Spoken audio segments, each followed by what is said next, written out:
ಅದನ್ನು ಕೆಂಗಲ್ ಹನುಮಂತಯ್ಯನವರು ತಮ್ಮ ಆತ್ಮಚರಿತ್ರೆಯಲ್ಲಿ ಒಪ್ಕೊಂಡಿದ್ದಾರೆ.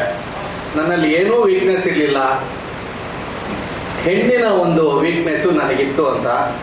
ಬಹುಶಃ ಆ ವೀಕ್ನೆಸ್ಸಿನ ಕುರುಹುಗಳು ನಿಮಗೆ ಮಲ್ಲೇಶ್ವರದಲ್ಲಿ ಸಿಗುತ್ತೆ. ನಾವೆಲ್ಲ ಸಣ್ಣವರಿದ್ದಾಗ ಆ ಮನೆ ಈ ಮನೆ ಎಲ್ಲ ನೋಡಿದ್ರೆ ಇದು ಕೆಂಗಲ್ ಮನೆ ಅಂತ ಮಾತಾಡ್ಕೊತಿದ್ವಿ. ಏನಕ್ಕೆ ಅಂತ ಗೊತ್ತಿರಲಿಲ್ಲ. ಅವರ ಆತ್ಮಚರಿತ್ರೆ ಓದಿದ್ಮೇಲೆ ಗೊತ್ತಾಯಿತು ಅದು ಹೇಗೆ ಕೆಂಗಲ್ ಮನೆ ಆಯಿತು ಅಂತೇಳಿ ಅಂತ.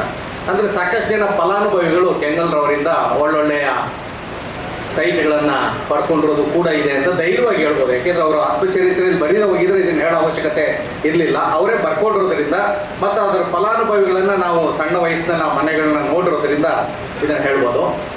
ಈಗಾಗಲೇ ನಾನು ನಿಮ್ಗೆ ಹೇಳಿದಂತೆ 5 ಘಟ್ಟದಲ್ಲಿ ಅವರ ಹೋರಾಟವನ್ನು ಗುರುತಿಸ್ಕೊಳ್ತೀವಿ. 38ರಲ್ಲಿ ಅವರು ಸ್ವತಂತ್ರ ಹೋರಾಟಕ್ಕೆ ಬರ್ತಾರೆ. ಒಂದು ವೈಯಕ್ತಿಕ ಹೋರಾಟ, ಬಡತನದ ಹಿನ್ನೆಲೆ ಇದ್ದರೂ ಕೂಡ ಪೂನಾದಲ್ಲಿ ಹೋಗಿ ಪದವಿಯನ್ನು ಪಡ್ಕೊಂಡ್ಬರುವಂಥದ್ದು. ಅದು ಒಂದು ದೊಡ್ಡ ಹೋರಾಟವೇ, ಪ್ರತಿಯೊಬ್ಬರು ನಾವೆಲ್ಲರೂ ಅದನ್ನು ಪಟ್ಟಿರ್ತೇವೆ. 38ರಿಂದ ಅವರು ಸ್ವತಂತ್ರ ಹೋರಾಟಕ್ಕೆ ಬರ್ತಾರೆ. ಸಾಕಷ್ಟು ಹೋರಾಟಗಳನ್ನು ಮಾಡ್ತಾರೆ. ಸ್ವತಂತ್ರ ಹೋರಾಟದ ನಂತರ 3ನೇ ಹೋರಾಟ ಮೈಸೂರು ಚಲೋ ಹೋರಾಟ ಅಂತೇಳಿ, ಅರಮನೆ ಚಳುವಳಿ ಅಂತ.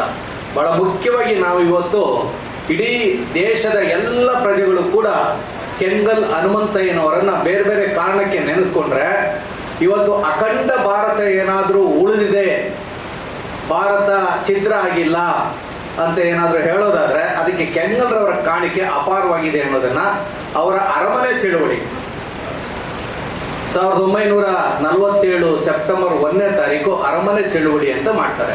ಏನಿದ್ರ ಹಿನ್ನೆಲೆ? 1947ರಲ್ಲಿ ನಮಗೆ ಸ್ವತಂತ್ರ ಬಂತು. ಸ್ವತಂತ್ರವನ್ನು ಕೊಟ್ಟಂಥ ಬ್ರಿಟಿಷರು 2 ಆಮಿಷಗಳನ್ನು ಒಟ್ಬಿಟ್ಟು ಹೊರಟೋಗ್ತಾರೆ. 500 ಚಿಲ್ಲರೆ ಪ್ರಾಂತ್ಯಗಳು ಇಲ್ಲಿ ಇರ್ತವೆ.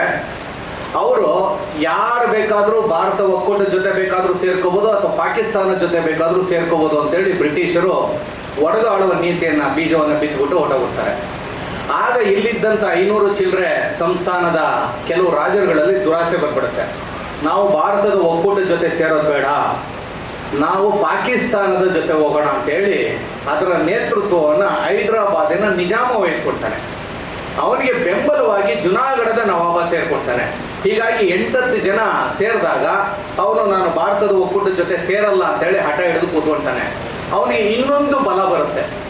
ಆ ಇನ್ನೊಂದು ಬಲ ಯಾವುದು ಅಂದರೆ ಮೈಸೂರಿನ ಮಹಾರಾಜ ಹೈದರಾಬಾದಿನಲ್ಲಿ ಹೋಗಿ ನವಾಬನ ಜೊತೆ ಸೇರ್ಕೊಳ್ಳೋದಕ್ಕೆ ಮಾತುಕತೆ ನಡೀತಾ ಇರುತ್ತೆ. ಆ ವಿಷಯ ನಮ್ಮ ಹಳೆಯ ಮೈಸೂರಿನ ಈ ಭಾಗದ ನಾಯಕರುಗಳಿಗೆ ಗೊತ್ತಾದಾಗ, ಇಲ್ಲ ನಾವು ಯಾವುದೇ ಕಾರಣಕ್ಕೂ ಭಾರತದ ಒಕ್ಕೂಟ ಬಿಟ್ಟು ಇನ್ಯಾರ ಜೊತೆನೂ ಸೇರೋದಕ್ಕಾಗಲ್ಲ ಅಂತೇಳಿ ಆಗ ಒಂದು ದೊಡ್ಡ ಹೋರಾಟವನ್ನು ಮಾಡ್ತಾರೆ. ಆ ಹೋರಾಟದ ನೇತೃತ್ವವನ್ನು 3 ಜನ ಮಹನೀಯರು ವಹಿಸ್ಕೊಳ್ತಾರೆ. ಒಬ್ಬರು KC ರೆಡ್ಡಿಯವರು ಸರ್ವಾಧ್ಯಕ್ಷರು ಅಂತೇಳಿ ಕರೀತಾ ಇದ್ರು ಆ ಹೋರಾಟಕ್ಕೆ. KC ರೆಡ್ಡಿಯವರ ನಂತರ ಕೆಂಗಲ್ ಹನುಮಂತಯ್ಯನವರು, ಕೆಂಗಲ್ ಹನುಮಂತಯ್ಯನವರ ನಂತರ S ನಿಜಲಿಂಗಪ್ಪ ಅವರು. ನೋಡಿ, ಈ 3 ಜನ, ಮೊದಲನೇವರು, 2ನೇವರು, 3ನೇವರು ಅಂತ ಏನು ಹೋರಾಟದ ನೇತೃತ್ವ ವಹಿಸ್ಕೊಳ್ತಾರೆ, ಅರಮನೆಯ ಹೋರಾಟ ಅಥವಾ ಮೈಸೂರು ಚಲೋ ಹೋರಾಟ, ನಂತರ ಸ್ವತಂತ್ರ ಬಂದ ಮೇಲೆ 3 ಜನ ಕ್ರಮವಾಗಿ ಮುಖ್ಯಮಂತ್ರಿಗಳು ಕೂಡ ಆಗ್ತಾರೆ.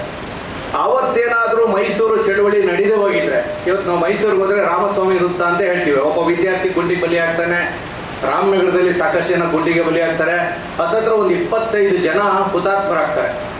ಕಾರಣ ಏನು ಅಂದರೆ ಮೈಸೂರು ಸಂಸ್ಥಾನವನ್ನು ಯಾವುದೇ ಕಾರಣಕ್ಕೂ ನಿಜಾಮನ ಜೊತೆಗೂಡಿ ಪಾಕಿಸ್ತಾನದ ಜೊತೆ ಹೋಗೋದು ಬೇಡ. ಅಕಸ್ಮಾತ್ ಅವತ್ತು ಆ ಹೋರಾಟ ನಡೀದೇ ಹೋಗಿದ್ದಿದ್ರೆ ನಿಜಾಮ ಪ್ರಬಲ ಆಗ್ತಿದ್ದ. ನಿಜಾಮ ಪ್ರಬಲ ಆಗಿದ್ರೆ ಖಂಡಿತವಾಗಿಯೂ ಅವತ್ತಿನ ಕಾಲಘಟ್ಟದಲ್ಲಿ ಪಾಕಿಸ್ತಾನದ ಕೆಲವು ವಸಾಹತುಗಳು ನಮ್ಮ ಭಾರತದಲ್ಲಿ ಉಳ್ಕೊಂಬರೋದು. ಅದನ್ನು ತಡೆದಂಥ ಶ್ರೇಯಸ್ಸು ಈ 3 ಜನ ಮಹನೀಯರಿಗೆ ಹೋಗುತ್ತೆ. ಆ 3 ಜನ ಮಹನೀಯರಲ್ಲಿ ಅತ್ಯಂತ ಹೆಚ್ಚಿನ ಪಾತ್ರವನ್ನು ವಹಿಸಿದ್ದು ಕೆಂಗಲ್ ಹನುಮಂತಯ್ಯನವರು. ಇವ್ರು ಯಾವಾಗ ಮೈಸೂರು ಅರಮನೆ ಚಳುವಳಿನ ಹಮ್ಮಿಕೊಳ್ತಾರೆ, ಆಗ ಮೈಸೂರಿನ ಮಹಾರಾಜ ಇವರನ್ನು ಜೈಲಿಗೆ ಹಾಕ್ತಾರೆ. ಯಾವ ಜೈಲಿಗೆ? ಕೋಲಾರದ ಜೈಲಿಗೆ. ಆ ಕೋಲಾರದ ಜೈಲು ಎಷ್ಟು ಪ್ರಮಾಣದ್ದು ಅಂದರೆ 15 ಜನ ಕೈದಿಗಳಿರುವಂಥ ಜಾಗ. ಅಲ್ಲಿಗೆ 99 ಜನ ಕೈದಿಗಳನ್ನು ಸೇರಿಸ್ತಾರೆ. ಬಹುಶಃ ಭೂಮಿಯ ಮೇಲೆ ಯಾವುದಾದ್ರೂ ನರಕ ಅಂತ ಇದ್ರೆ ಅದು ಈ ಜೈಲು ಅಂತೇಳಿ ಸ್ವತಃ ಕೆಂಗಲ್ ಹನುಮಂತಯ್ಯನವರೇ ತಮ್ಮ ಡೈರಿಯಲ್ಲಿ ಬರ್ಕೊಂಡಿದ್ದಾರೆ. 15 ಜನ ಇರುವಂಥ ಒಂದು ಸಣ್ಣ ಕೊಠಡಿಯಲ್ಲಿ 99 ಜನ ಹೋರಾಟಗಾರರನ್ನ ತುಂಬುವ ಮೂಲಕ ವಸ್ತುಶಃ ಅದನ್ನು ನರಕ ಮಾಡಿಬಿಟ್ಟಿರ್ತಾರೆ. ಆ ನರಕದ ವಾಸವನ್ನು ಅನುಭವಿಸಿ ಈ ಮೈಸೂರು ಪ್ರಾಂತ್ಯವನ್ನು ಭಾರತದ ಒಕ್ಕೂಟದ ಜೊತೆ ಸೇರಿಸಲೇಬೇಕು ಅಂತೇಳಿ ಹೋರಾಟವನ್ನು ಮಾಡಿದಂಥ ಕೆಂಗಲ್ ಹನುಮಂತಯ್ಯನವರಿಂದಾಗಿ ನಮ್ಮ ಈ ಮೈಸೂರು ಸಂಸ್ಥಾನ, ಈ ಮೈಸೂರು ಸಂಸ್ಥಾನ ಜೊತೆಗೆ ಇವತ್ತು ನಾವೇನು ಕಲ್ಯಾಣ ಕರ್ನಾಟಕ ಅಂತ, ಹೈದರಾಬಾದ್ ಕರ್ನಾಟಕ ಅಂತ ಹೇಳಿ ಕರಿತೀವಿ, ಇವೆರಡು ಭಾರತದಲ್ಲಿ ಉಳ್ಕೊಳ್ಳೋಗಾಯಿತು. ಇಲ್ಲ ಅಂದಿದ್ರೆ ಹೈದರಾಬಾದಿನ ಸಮೇತ ಹಳೆಯ ಮೈಸೂರು ಕೂಡ ಇವತ್ತು ಪಾಕಿಸ್ತಾನದ ಭಾಗ ಆಗಿರೋದು. ಈ ವಿಚಾರವನ್ನು ನಾವು ನಮ್ಮ ನಾಡಿನ ಜನರಿಗೆ ಹೇಳುವ ಮೂಲಕ ಇಡೀ ಭಾರತದ ಏಕತೆಯನ್ನು ಕಾಪಾಡೋದ್ರಲ್ಲಿ ಕರ್ನಾಟಕದ ಕನ್ನಡಿಗರು, ಅದರಲ್ಲೂ ವಿಶೇಷವಾಗಿ ರಾಮನಗರದ ಕೆಂಗಲ್ ಹನುಮಂತಯ್ಯನಂತವರು ಪ್ರಮುಖ ಪಾತ್ರವನ್ನು ವಹಿಸಿದ್ರು ಅಂತ ಹೇಳಬೇಕು. ಇಂಥ ವಿಷಯಗಳನ್ನ ನಾವು ಸಾಕಷ್ಟು ಜನರಿಗೆ ಹೇಳಕ್ ಹೋಗಲ್ಲ. ಕಾರಣ ಏನಂದ್ರೆ ಕೆಲವು ವಿಚಾರಗಳನ್ನ ಹಂಗೆ ಮುಚ್ಚಿಬಿಟ್ಟಿದೀವಿ. ಇನ್ನೊಂದು ದುರಂತ ಏನಂದ್ರೆ, ಇದೇ ಮೈಸೂರು ಪ್ರಾಂತ್ಯ ಭಾರತದ ಒಕ್ಕೂಟದ ಜೊತೆ ಸೇರೋದು ಬೇಡ ಅಂತ ಹೇಳಿ ಎರಡು ಬಾವುಟದ ಗಲಾಟೆ ನಡೆಯುತ್ತೆ. ಒಂದು ಮೈಸೂರಿನ ಬಾವುಟ ಗಂಡ ಬೆರುಂಡ ಬಾವುಟ, ಇನ್ನೊಂದು ಭಾರತ ಒಕ್ಕೂಟದ ಬಾವುಟ ತ್ರಿವರ್ಣ ಧ್ವಜ. ಈ ತ್ರಿವರ್ಣ ಧ್ವಜವನ್ನು ಹಾರಿಸಬಾರ್ದು ಅಂತೇಳಿ ಅದನ್ನ ತುಳಿದು ಹಾಕದಂತ ನಾಯಕರು ನಮ್ಮಲ್ಲಿದ್ದಾರೆ. ಅವರ ವಂಶಸ್ಥರು ಮತ್ತೆ ರಾಜಕೀಯದಲ್ಲಿ ಮೇಲ್ ಬಂದಿದ್ದ ಘಟನೆನೂ ಇದೆ.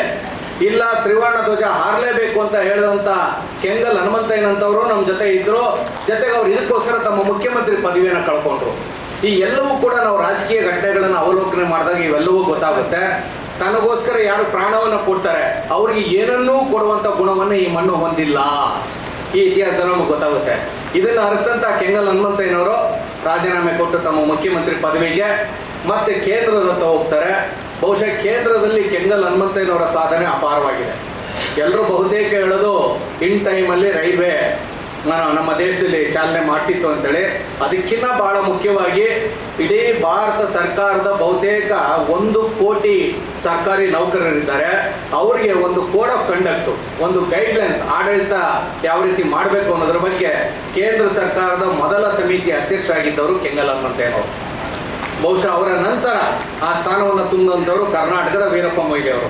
ಅಂದರೆ ಭಾರತ ಸರ್ಕಾರದ ಆಡಳಿತ ಯಂತ್ರ ಹೇಗಿರಬೇಕು ಅಂತೇಳಿ ಅದಕ್ಕೊಂದು ಮಾರ್ಗದರ್ಶನವನ್ನು ಕೊಟ್ಟಂಥವರು ಕೆಂಗಲ್ ಹನುಮಂತಯ್ಯನವರು.